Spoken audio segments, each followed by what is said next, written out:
Hello friends, welcome to Max Academy Rajasthan. Today we are going to study about the topic respiration. So what is respiration? Respiration is the biochemical process in which cells of an organism obtain energy by combining oxygen and glucose resulting in the release of carbon dioxide and water. तो respiration एक biochemical process है जिसमें किसी भी organism के cells obtain होते हैं energy से by combining oxygen and glucose जो result देते हैं in the release of carbon dioxide and water. तो अगर हम सिंपल टर्म में अगर हम बात करें तो रेस्पिरेशन एक ऐसी प्रोसेस होती है जिसमें हम इनहेल करते हैं ऑक्सीजन और एक्सेल करते हैं carbon dioxide. Okay, respiration occurs होता है दो फेजेस में, that is external breathing and intercellular breathing. ये दो इसमें फेजेस रिक्वायर होती है. ठीक है, अगर हम टाइप्स की बात करें तो हमारे पास टू टाइप्स ऑफ रेस्पिरेशन होते हैं, aerobic respiration and anaerobic respiration. तो सबसे पहले हम बात करेंगे एरोबिक रेस्पिरेशन की कि एरोबिक रेस्पिरेशन क्या होता है. एरोबिक रेस्पिरेशन में ऑकर्स होता है in the presence of oxygen. इसमें ऑक्सीजन की ज़रूरत होती है. इसके जो एंड प्रोडक्ट्स होते हैं वो होते हैं कार्बन डाइऑक्साइड एंड वाटर. ठीक है, ऑकर्स होते हैं इन मोस्ट ऑर्गेनिज्म. जो एरोबिक रेस्पिरेशन जो होते हैं वो ज़्यादातर ऑर्गेनिज्म में होती है respiration. Okay, next more energy जो होती है एरोबिक रेस्पिरेशन में रिलीज होती है. ठीक है, अगर हम इसकी इक्वेशन की बात करेंगे एरोबिक रेस्पिरेशन की इक्वेशन की, तो देखते हैं इक्वेशन क्या है इसकी.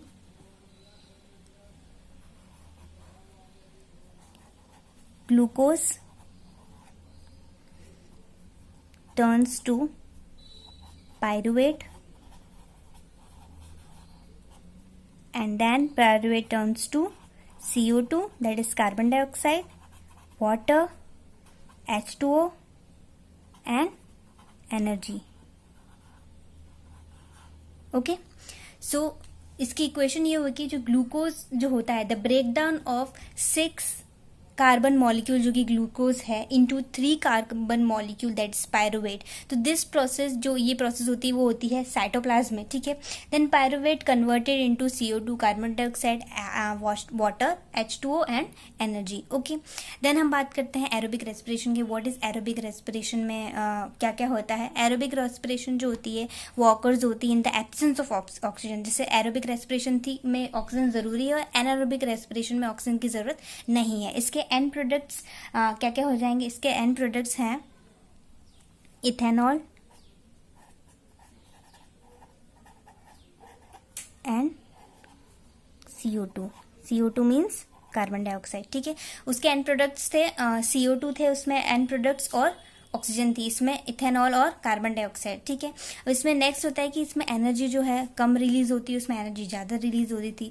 इसमें incomplete oxidation of glucose take place, इसमें पूरा ऑक्सीडेशन नहीं होता है. ओके, अगर हम इसके इक्वेशन की बात करेंगे तो इसमें क्या इक्वेशन हो जाएगी. ग्लूकोज सेम पायरुवेट में कन्वर्ट होगा. नेक्स्ट इसके जो एंड प्रोडक्ट्स जो हमने बात की इथेनॉल एंड H2O और एनर्जी. ठीक है, उसमें फ़र्क ये था कि उसमें एंड प्रोडक्ट्स हमें कार्बन डाइऑक्साइड मिल रही थी, इसमें फ़र्क ये कि हमें एंड प्रोडक्ट्स में इथेनॉल जिसको हम बोलते हैं लैक्टिक एसिड. ठीक है, नेक्स्ट हमारे पास टॉपिक आता है गैसियस एक्सचेंज इन प्लांट्स कि प्लांट्स के अंदर कैसे गैस एक्सचेंज होती है.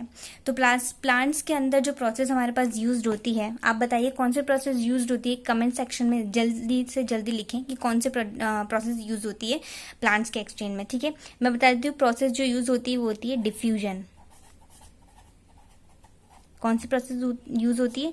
डिफ्यूजन. ठीक है, तो इसमें भी जैसे दो प्रोसेस यूज होती है कि डे टाइम और नाइट टाइम में क्या क्या प्रोसेस होती है.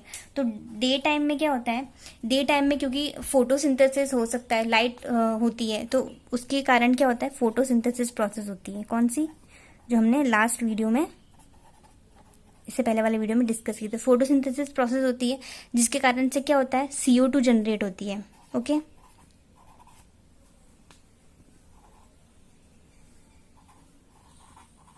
CO2 हमारे पास जनरेट होती है, तो उसके कारण से क्या होता है O2 मीन्स ऑक्सीजन रिलीज होती है। तो डे टाइम में तो हमें ऑक्सीजन मिलती है।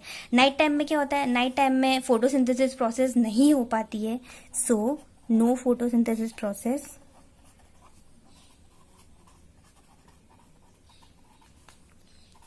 कोई भी फोटोसिंथेसिस प्रोसेस नहीं हो पाती है, तो जिसके कारण से क्या होता है, O2 जनरेट होती है।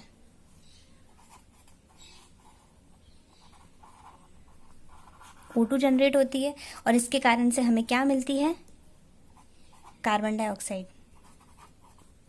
CO2 रिलीज होती है। तो डे टाइम में हमारे पास ऑक्सीजन रिलीज होती है और नाइट टाइम में हमारे पास क्या रिलीज होती है, CO2 रिलीज होती है। ओके,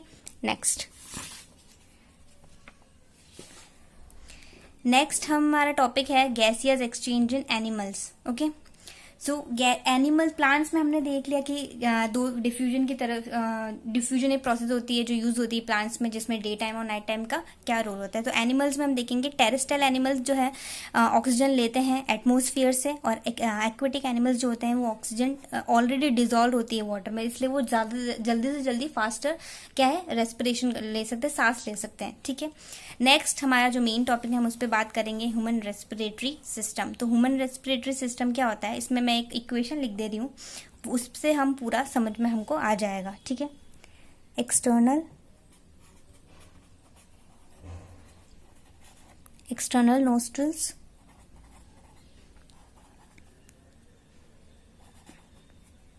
नसल कैविटी,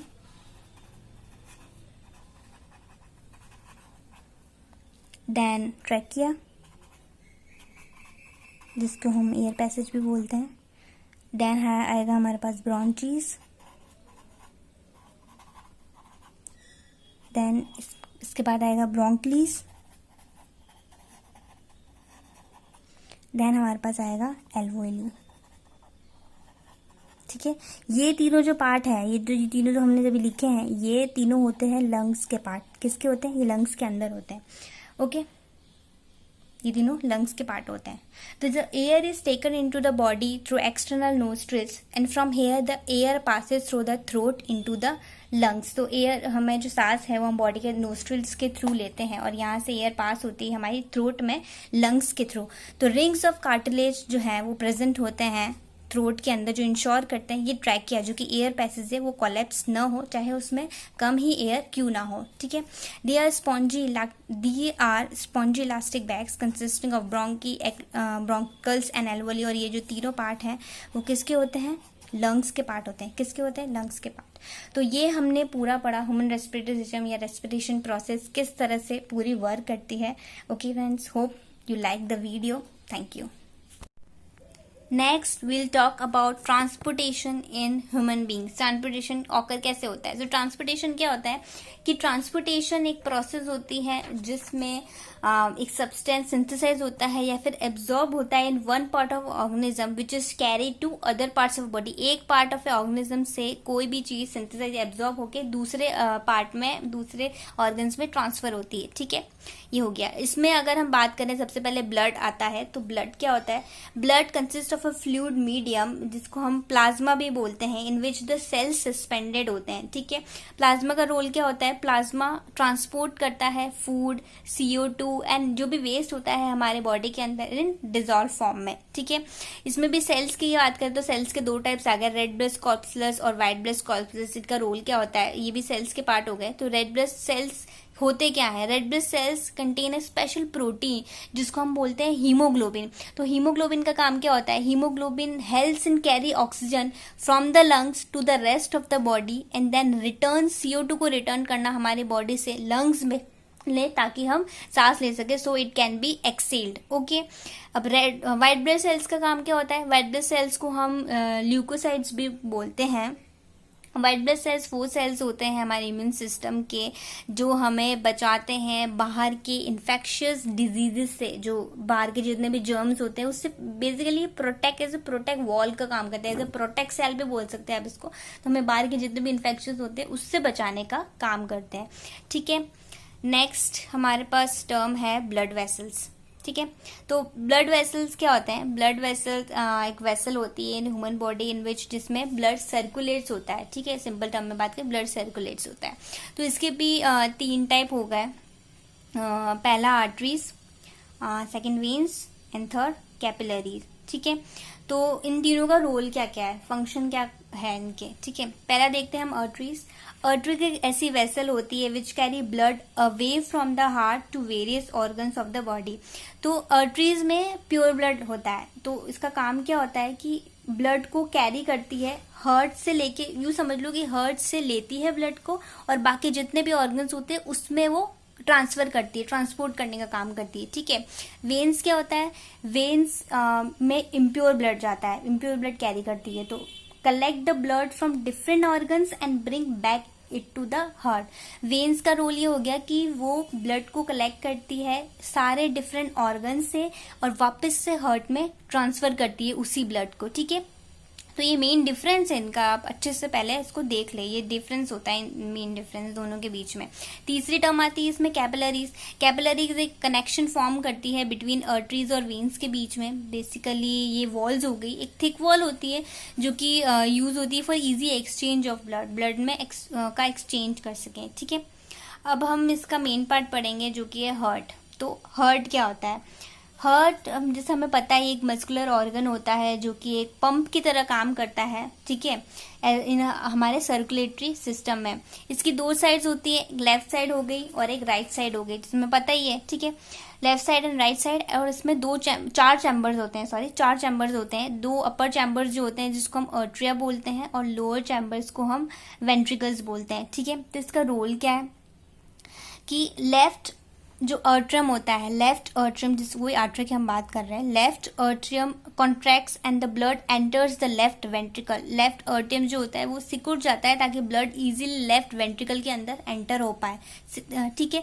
सिमिलरली जो राइट आर्ट्रियम होता है वो कॉन्ट्रैक्ट हो जाता है ताकि ब्लड इजीली एंटर हो पाए राइट वेंट्रिकल्स के अंदर। ठीक है, तो ये हार्ट इस तरह से काम करता है, इसका पंपिंग का काम होता है, इस तरह से ये पूरा काम करता है। Okay, next